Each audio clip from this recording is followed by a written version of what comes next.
और विश्वविद्यालय के डिपार्टमेंट ऑफ मैथमेटिक्स की पूर्व head professor Poonam Sharma ji,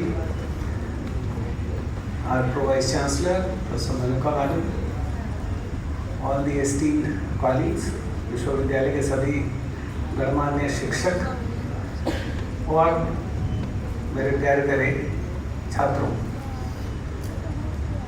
it's a wonderful feeling to be part of it. Almost 4.5 years back, or probably 4 years back, 4 वर्ष पहले ऐसा ही एक सभा सजी थी जिसमें कुछ लोगों ने अपनी कविताएं पढ़ी, लेकिन वो मैं कह सकता हूँ कि ये उससे बहुत ही ज़्यादा रंगीन सभा है। इसके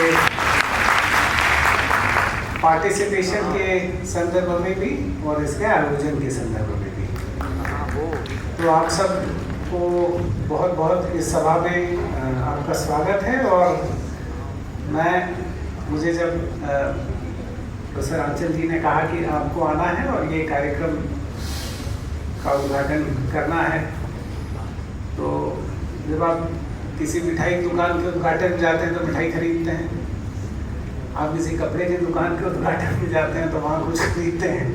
तो कवि सम्मेलन के उद्घाटन में मुझसे बहुत ज़्यादा उपयुक्त पात्र हैं। यहाँ तमाम लिटरेचर के डिपार्टमेंट्स के लोग हैं, संस्कृत भी है, हिंदी भी है, इंग्लिश भी है, उर्दू के कोई नहीं है, जबकि आपके यहाँ उर्दू के अच्छे कवि हैं। तो उसमें मैंने कहा भाई मैं कुछ बोरोड कंटेंट के साथ करूँगा। एक इंटरेस्टिंग बात और बता दूँ कि यहाँ पे जैसे मैंने पहले भी कहा, मेरी नौकरी जब दूसरी नौकरी मेरी लगी थी तो मुझे लगता है वो मेरी कविता सुना के लगी थी। तो मुझे याद है यहाँ कुछ लोग मंच पर बैठे हैं, इनके इंटरव्यू में भी इन्होंने कविताएं सुनाई थी।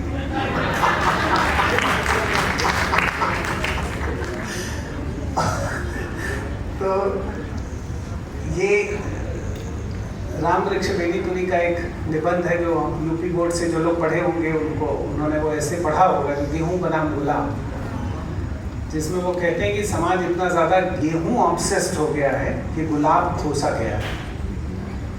और अगर गुलाब हो समाज में और जीवन में तो ये बहुत सारी जो नेगेटिविटी हम हर तरफ देखते हैं वो काफ़ी कम हो सकती है।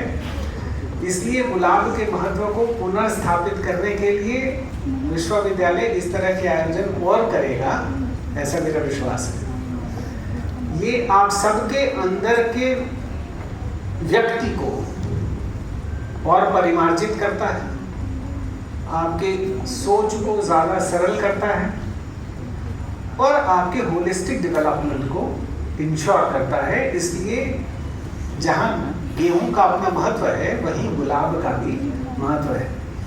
तो मैंने सुबह से मैं होमवर्क पे लगा, जब से मुझे इनविटेशन मिला तो मैंने सोचा मैं, क्योंकि दिनकर जी का बड़ा फैन हूँ, और आप किसी कविता में देखेंगे उसके बहुत आयाम होते हैं, नॉट नेसेसरली कि सिर्फ एक कम्युनिकेशन है, एक कहानी कहना है, सिर्फ वही नहीं है, उस कहानी को कैसे कहना है, उनमें शब्दों का संयोजन कैसा है, वो मीटर पे कितना उतरता है, उसके कहने की शैली कैसी है, वो शब्द जब साउंड बन के ध्वनि बन के निकलते हैं तो वो ध्वनि किस प्रकार का इम्पैक्ट क्रिएट करते हैं। तो ये बहुत सारे एस्पेक्ट्स हैं। और जब आप कई सारे लोग यहाँ बैठे हैं, कुछ मुझे लगता है संकोच में अभी सामने ही बैठे हैं, वो धीरे धीरे सामने आएंगे, आकांक्षा जी जैसे, तो आप और शिक्षकों को सुनेंगे और प्रेरित होंगे। कुछ स्टूडेंट्स भी आएंगे, वो भी अपनी कविताएं सुनाएंगे। तो एक दिनकर जी की कुछ लाइनें मैं पढ़ता हूँ और उनकी विश्वविख्यात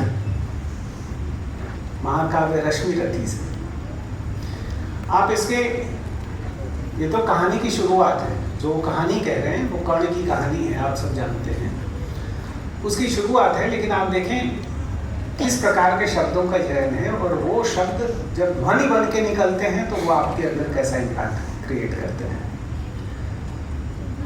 जय हो जग में जले जहां भी, नमन पुनीत अनल हो को, जिस नर में भी बसे हमारा नमन तेज को बल को, किसी वृंद पर खिले विपिन में पर नमस्य है फूल, सुधी खोजते नहीं गुणों का आदि शक्ति का मूल।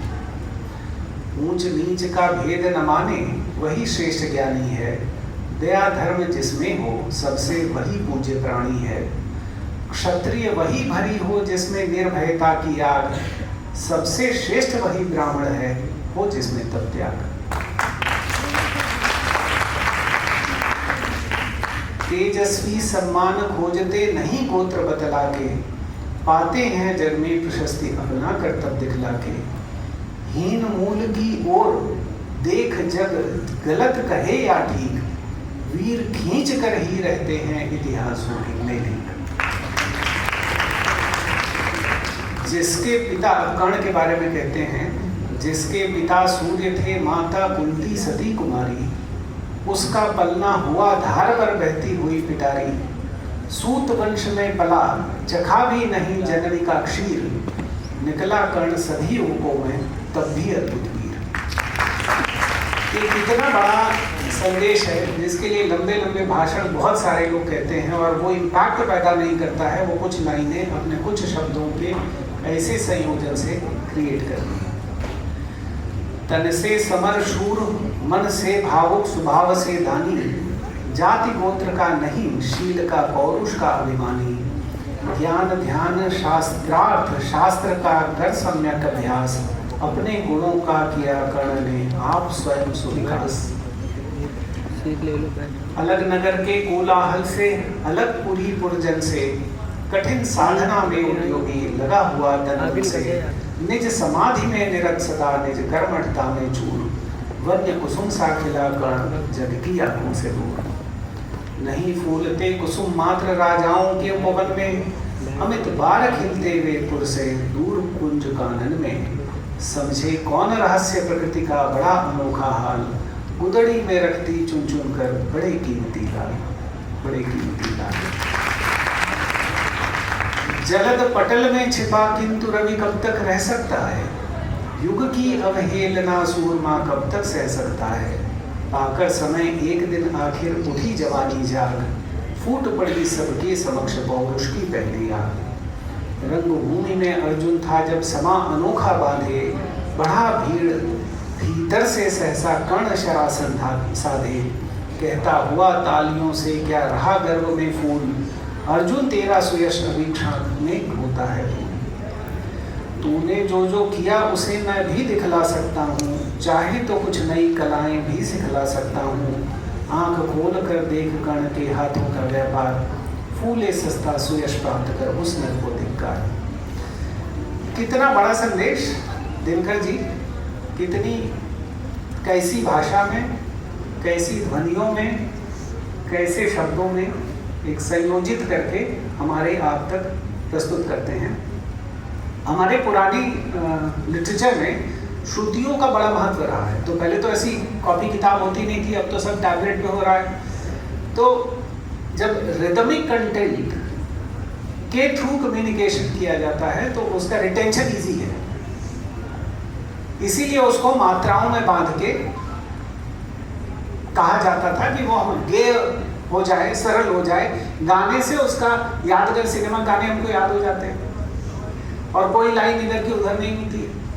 अगर इधर की एक का की बदले तो हमको पता लग जाता है कि इसमें कहीं हम गलती कर रहे हैं। तो श्रुतियों का के माध्यम से बड़े बड़े संदेश हमेशा से यहाँ हमारे यहाँ प्रेषित किए जाते रहे। मैं एक और इसी तरह के बहुत ही लोकप्रिय कवि हरिवंश राय बच्चन जी की, जो मुझे बहुत पसंद है, तो मैं उनकी कुछ पंक्तियाँ आपके सामने पढ़ता हूँ। ये भी हमने पढ़ी है, मुझे लगता है 10th 11th में पढ़ी होंगी। पूर्व चलने के बटोही बाट की पहचान कर ले, स्टूडेंट्स के लिए ये बहुत ज़्यादा सिग्निफिकेंट है। पूर्व चलने के बटोही बाट की पहचान कर ले, पुस्तकों में है नहीं छापी गई इसकी कहानी, हाल इसका ज्ञात होता है न औरों की ज़बानी। अनगिनत राही गए इस राह से उनका पता क्या, पर गए कुछ लोग इस पर छोड़ पैरों की निशानी। यह निशानी मूक होकर भी बहुत कुछ बोलती है, खोल इसका अर्थ पंथी पंथ का अनुमान कर ले। पूर्व चलने के है अनिश्चित किस जगह पर सरित गिर गहवर मिलेंगे, है अनिश्चित किस जगह पर बागवन सुंदर मिलेंगे, किस जगह यात्रा खत्म हो जाएगी अभी अनिश्चित है, अनिश्चित कब सुमन कब कंटकों के शर मिलेंगे, कौन सहसा छूट जाएंगे मिलेंगे कौन सहसा, आप बड़े कुछ भी रुकेगा तू न ऐसी यान कर ले, पूर्व चलने की बटोही बाट की पहचान कर ले। ये इतनी प्रेरक पंक्तियाँ अपना संदेश व्यापकता में आप तक पहुँचाती हैं। फिर आधुनिक कविता, आधुनिक हिंदी लिटरेचर में जिन्होंने हिंदी गज़लों का एक तरह से शुरुआत की थी, दुष्यंत कुमार, और कोई बड़ा मंच दुष्यंत कुमार का नाम लिए बगैर समाप्त तो ऐसा तो होता नहीं है। तो बहुत सारे लोगों को दुष्यंत कुमार जी ने नेता बना दिया, मंच का वक्ता बना दिया। ऐसा शायद ही कोई बड़ा नेता हो जिसमें दुष्यंत कुमार जी को के शरणागत ना हुए हों। तो उनकी वैसे तो बहुत सारी पॉपुलर कविताएं, गीत हैं।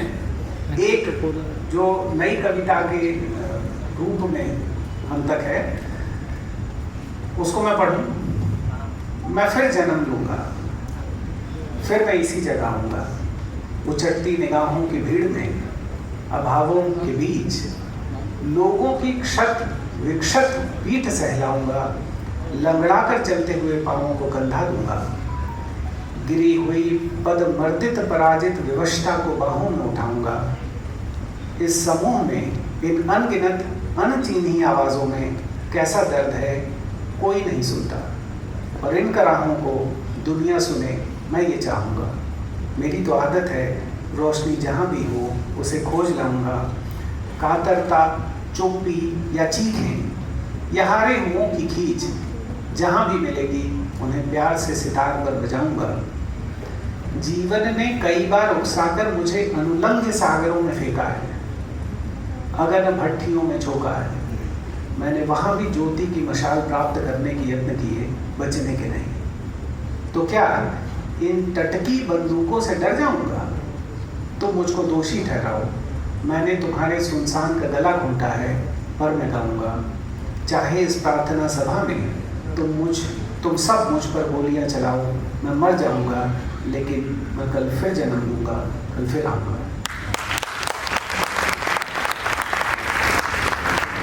गांधी जी के ऊपर इतनी सरल भाषा में, और नई कविता मैंने आपको दो तरह की सुनाई। एक रिदमिक कंटेंट था और एक नॉन रिदमिक। तो दोनों में संप्रेषण संभव है, लेकिन इसके साथ ही मैंने फिर कहा लखनऊ में है और उर्दू अदब की बात ना हो तो बात पूरी नहीं है, और आपका मैडम कवि सम्मेलन भी अधूरा रह जाएगा। तो मैंने कुछ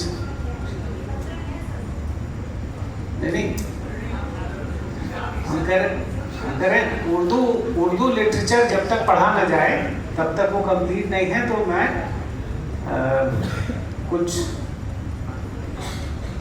पवन जी ने इरशाद करना मैं कुछ लाइनें आपको अहमद फराज की बताता हूँ, पढ़ता हूँ। फिर उसी रह गुजर पर शायद हम कभी मिल सके, मगर शायद जिनके हम मुंतजर रहे उनको मिल गए और हम सफ़र शायद।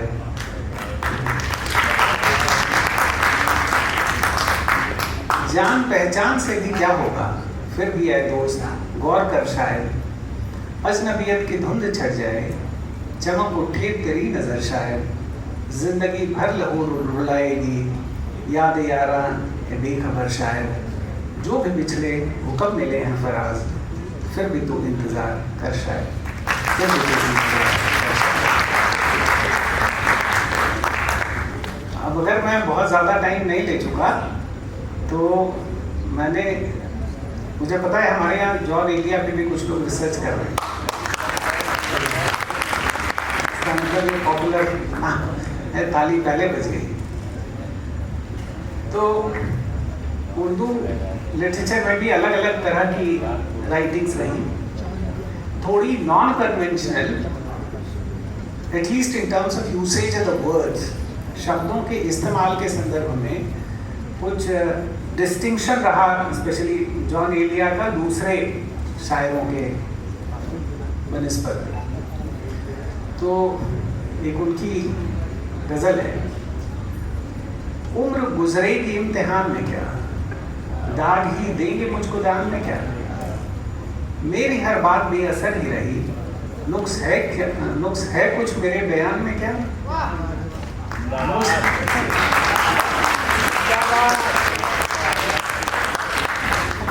मुझको तो कोई टोकता भी नहीं, यही होता है खानदान में क्या।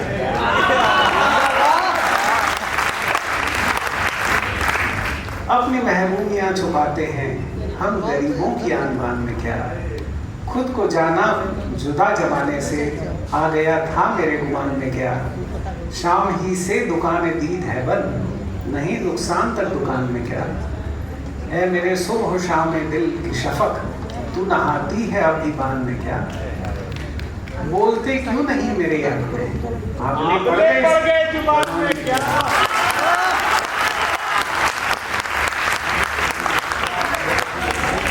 खामोशी कह रही है कान में क्या, आ रहा है मेरे गुमान में क्या, दिल की आते हैं जिसको ध्यान में, खुद भी आता है अपने ध्यान में क्या, वो मिले तो ये पूछना है मुझे, अब भी हूँ मैं तेरी अमान में क्या।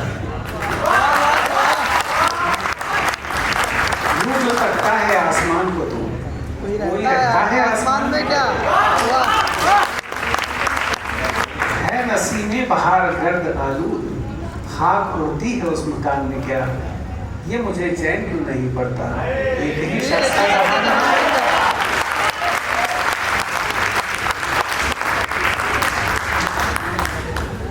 So, I believe many of these students have been an avid reader of John Eliot. तो आप में से बहुत सारे लोगों को मैं बहुत सारा पढ़ रखा है। अब आखिर में एक 4 से 8 लाइनें मेरी खुद की लिखी हुई, लेकिन इतना रिस्की है कि इतने बड़े बड़े नामों की राइटिंग्स को पढ़ने के बाद हम जैसे एमेच्योर तो कभी लिखते हो उनको नहीं करना चाहिए, लेकिन उस रिस्क के बावजूद नियति का निमंत्रण स्वीकार या इनकार, नियति का निमंत्रण स्वीकार या इनकार, शब्दों का खेल यथार्थ से दूर, कल्पना की जीत माने रचनाकार, नियति का निमंत्रण स्वीकार या इनकार। सूत्रों के सूत्र बांध कर हताश, हंसता है खुद पर वो सूत्रधार, नियति का निमंत्रण स्वीकार या इनकार। प्रेम का मधुमास वेदना के तार, यह मिला या हो गया जाने पालनहार, नियति का निमंत्रण स्वीकार या इनकार। भागता है वो सत्य से परे, खोजता है राह वो बारंबार, नियति का निमंत्रण स्वीकार स्वीकार स्वीकार।